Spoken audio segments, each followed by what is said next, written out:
जंगल की चुड़ैल बहुत पुराने समय की बात है। एक गांव था जो एक घने जंगल के किनारे बसा था। लोग कहते थे कि उस जंगल में एक खूनी चुड़ैल रहती है।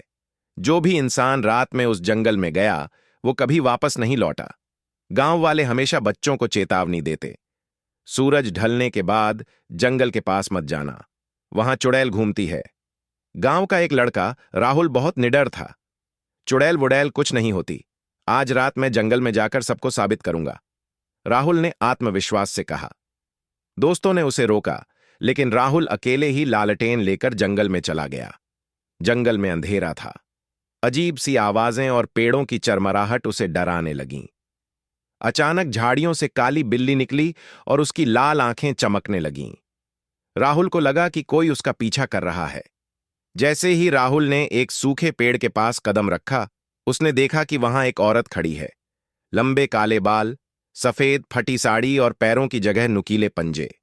उसकी आंखें लाल जल रही थीं और वो धीमे धीमे कह रही थी, तुम्हें यहां नहीं आना चाहिए था। राहुल कांप गया और भागने लगा, लेकिन चुड़ैल पेड़ से पेड़ पर ऐसे कूद रही थी जैसे हवा में उड़ रही हो।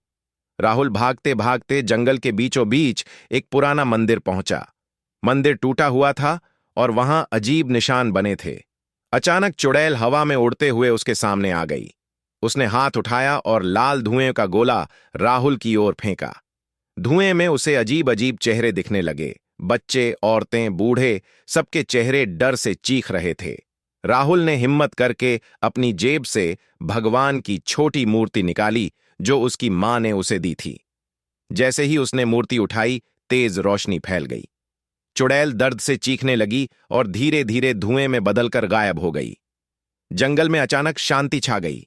पेड़ों पर बैठे उल्लू और जानवरों की आवाज फिर से सुनाई देने लगी। सुबह राहुल गांव लौटा। गांव वालों ने उसे देखकर राहत की सांस ली।